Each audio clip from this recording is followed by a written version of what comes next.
سعودی وزیر اعظم اور ولی عہد محمد بن سلمان نے اپنے ملک یعنی سعودی عرب میں خارجہ پالیسی میں تبدیلیاں لائے اور ایسا لگتا ہے کہ انہوں نے اپنی خارجہ پالیسی میں 4 چاند لگا دیے ہیں۔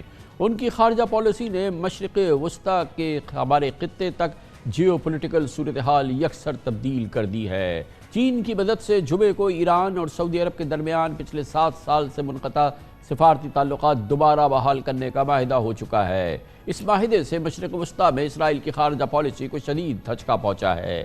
معاہدے کے اعلان سے چند گھنٹے قبل اسرائیلی وزیر اعظم نے سعودی عرب اور اسرائیل کے درمیان ممکنہ ریلوے لائن بنانے کا بیان بھی دیا تھا۔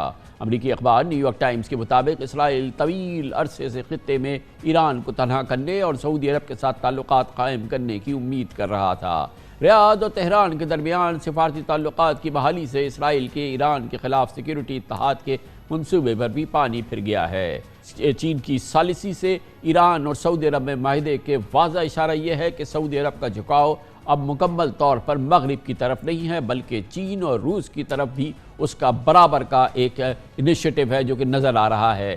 خارجہ امور کے ماہرین کہتے ہیں کہ محمد بن سلمان نے امریکہ، چین اور روس سے سعودی مفادات پر مبنی گرم جوش تعلقات استوار کر رکھے ہیں اور اس طرح کے سہ جہتی تعلقات سعودی عرب کی تاریخ میں اس سے پہلے نظر نہیں آئے، جہاں پہ بہت ہی جھکاؤ اور ہر طرح کا ایک مثبت جھکاؤ اور یکساں جھکاؤ نظر آتا ہے سعودی حکومت کا امریکہ، روس اور چین کی جانب۔ تینوں ممالک سے اس کے اسٹریٹجک معاہدے میں دوسری جانب سعودی عرب کے اسرائیل سے بھی روابط قائم ہے۔ یہ بھی بڑی دلچسپ بات یہ ہے کہ اسرائیل سے بھی سعودی عرب کے روابط قائم ہیں۔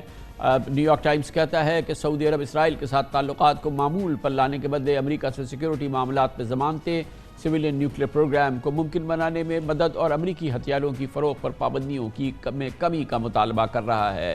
گویا کہ اسرائیل سے تعلقات کو بھی بحالی ہو تو اس کے بدلے بھی سعودی عرب کو اس سلسلے میں اسٹریٹجک فائدے ملیں۔ 3 سال قبل امریکی ثالثی سے UAE، بحرین اور سوڈان نے اسرائیل کو تسلیم کر لیا تھا۔ اس کے علاوہ مسلم ممالک میں مصر، اردن، موریٹینیا، قازقستان، ازبکستان، ترکمانستان، آذربائیجان کے پہلے ہی اسرائیل سے سفارتی تعلقات تھے۔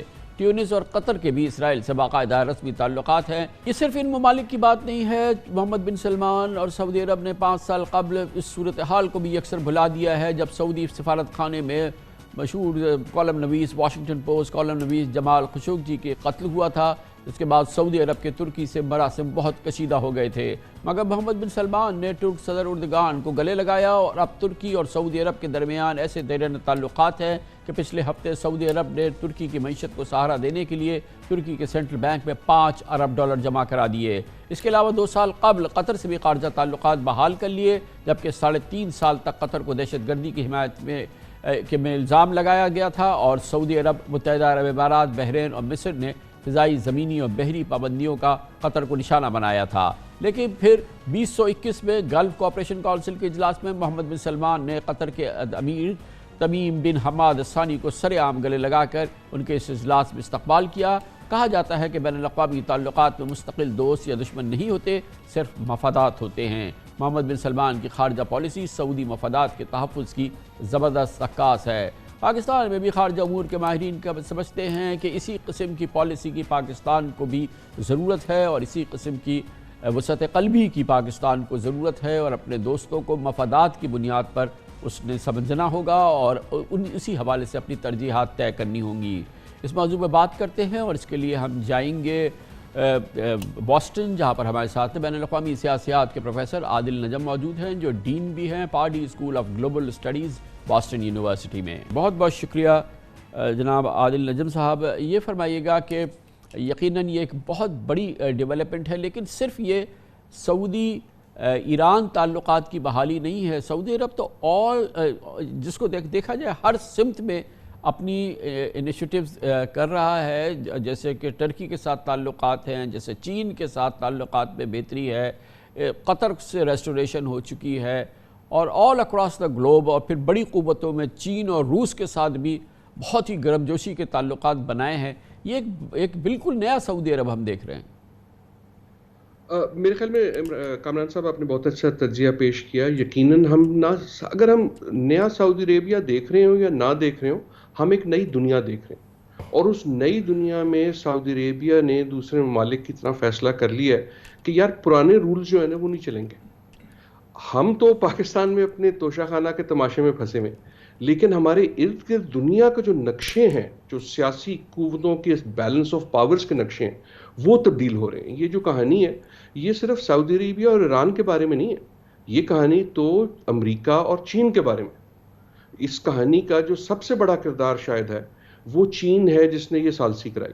اور یقیناً اس میں ہم جو ایکٹیو فارن پالیسی دیکھ رہے ہیں محمد بن سلمان صاحب سے خصوصاً کچھ عرصے سے، اور اس میں کئی بار وہ بہت تعجب والی ہوتی ہے، کئی بار دکھ والی بھی ہوتی ہے، جیسے لبنان کے ساتھ ہوئی، پہلے قطر کے ساتھ ہوئی. لیکن کلیئرلی جو اٹیمپٹ ہے وہ یہ کہ یار ایک دنیا نئی بن رہی ہے، اس میں پرانے رول نہیں چلیں گے. تو ہمیں اب یہ سوچنا ہوگا کہ نئے رول کیا ہیں ایز دے گیٹ سیٹ.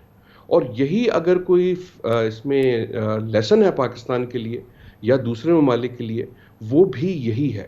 آپ نے ایک بہت اہم پوائنٹ ہائی لائٹ کیا جو میرے خیال میں پاکستان میں اس سے پہلے زیادہ گفتگو نہیں ہوئی، کہ ایران کے ساتھ واپس سفارتی تعلقات خود تو بڑے چھوٹا سا سٹیپ ہوتا ہے، 7 سال پہلے تک تھے. صرف وہ پیدا ہو جانا بڑی خبر نہیں ہے. بڑی خبر یہ ہے کہ جو لارجر جو آپ کا چیس بورڈ ہے، جو بساط ہے، اس پہ کیا مووز ہو رہی ہیں. اور اس میں اسرائیل کا جو آپ نے ذکر کیا وہ بڑا اہم ہے، کہ اس کا یہ مطلب نہیں لیا جانا چاہیے. یقیناً یہ نیتنیاہو صاحب کے لیے، اسرائیل کے لیے بہت بڑا سیٹ بیک ہے، بہت بڑا سیٹ بیک ہے. لیکن اس کا یہ مطلب نہیں ہے کہ آپ فیصلہ کر لیں کہ جی اب انہوں نے ایران کو پگ لیا ہے تو اسرائیل از آؤٹ. اگر آپ کو یاد ہو تو کچھ عرصے پہلے جب یو اے ای نے اسرائیل کو تسلیم کیا تھا تو اس کے فوراً بعد ہی انہوں نے ایران کے ساتھ اپنے سفارتی تعلقات، ان کے بھی بند تھے تب، وہ کھول لیے تھے.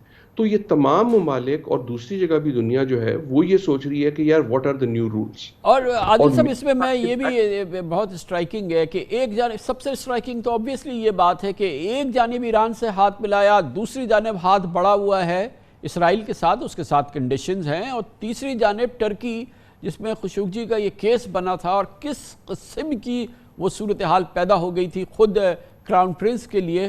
لیکن اتنے زبردست طریقے سے انہوں نے ان کو ایمبریس کیا، ان کی فائنینشیل مدد بھی کی، اور یہ ساری چیز کی. یہ تو بہت ہی سٹرائکنگ ساری چیزیں ہیں جو یکمشت اس وقت یہ crown prince Mohammed bin Salman کر رہے ہیں.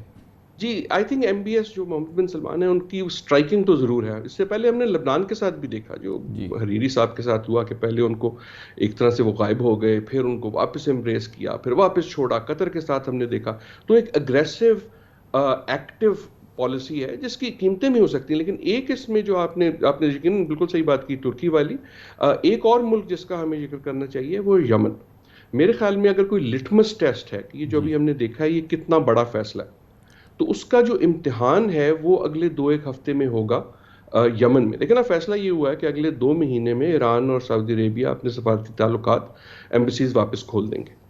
اگر اس عرصے میں ہمیں یمن میں کوئی پیش رفت نظر آئی، اس سے ظاہر یہ ہوگا کہ اس کی ڈیپتھ کتنی ہے، کہ کیا یہ صرف ایک واجبی موو ہے یا یہ ایک ڈیپ موو ہے. میرے خیال میں ڈیپ موو اس لیے ہوگی کہ سعودی عربیہ بھی تقریباً پھنس گیا یمن میں، اور ایران کے پاس بھی کوئی دوسرا راستہ نظر نہیں آتا، کہ تو دونوں چاہتے ہیں کہ اس کو ڈی ایسکلیٹ کیا جائے. تو میرے خیال میں اس کا جو پہلا لٹمس ٹیسٹ ہوگا جہاں ہمیں نظر رکھنی چاہیے وہ یمن کے حوالے سے ہوگا، کہ اور اس میں یمن کی جو اندر کی فورسز ہیں ان کا بہت بڑا ہاتھ ہے کہ وہ کس طرح ڈی ایسکلیٹ کرتی ہیں. اب اس کو اور آگے بڑھاتے ہیں عادل صاحب کہ چین تو کبھی کسی انٹرنیشنل کنٹروورسی میں جاتا ہی نہیں ہے، اور چین کا اس میں سینٹرل رول، اور آپ نے دیکھا جو جوائنٹ کمیونیکے ہوا تھا اس کے پہلے پیراگراف میں پریزیڈنٹ شی جن پنگ کا نام تھا، ان کو کریڈٹ دیا گیا کہ سعودی عرب اور ایران کو ملانے میں ان کا سینٹرل رول ہے. اور پھر سعودی عرب اتنا امپورٹنٹ ایلائے یو ایس کا، اور ایران اتنا کرٹیکل ایڈورسری امریکہ کا، اور ان دونوں کو چین ملا رہا ہے. تو یہ اٹ سیلف ہی بہت ہی ایک مائنڈ باگلنگ ڈیولپمنٹ ہے، جو کہ آج آپ نے دیکھا کہ نیو یارک ٹائمز وغیرہ میں پیٹر بیکر وغیرہ سب نے اس کو بہت ہی میسو ڈیولپمنٹ کہا ہے. بالکل. سٹوری از چین. اگر آپ مجھے تھوڑی سی اجازت دیں آپ کا ایک لفظ کو چینج کرنے کا. آپ نے کہا کہ چین کنٹروورسی میں جاتا نہیں ہے. میں صرف اتنی گزارش کروں گا، اس کو تھوڑا سا ہم مل کے ایڈٹ کرتے ہیں، کہ چین کنٹروورسی میں جاتا نہیں تھا. اب جب چین کو پتہ لگ گیا ہے کہ یار میں نے سپر پاور ہوں، میں چاہوں یا نہ ہوں چاہوں، تو پھر سپر پاور والی حرکتیں بھی کرنی ہوں گی. اور سپر پاور والی حرکتوں میں سے ایک یہ ہے کہ آپ کنٹروورسی سے دور رہ نہیں سکتے. اب یقیناً چین نے کہا ہے کہ جی ہم یہ بلاک پاور نہیں کر رہے اور ہم یہ نہیں چاہتے کہ کسی اور کو ہم نکال رہے ہیں, ہم تو صرف ایک مثبت رول پلے کر رہے ہیں. لیکن you are seeing an aggressive تو نہیں, ایک China that is behaving like a major power. اور آپ میرے خیال میں یہ اور جگہ بھی دیکھنا پڑے گا.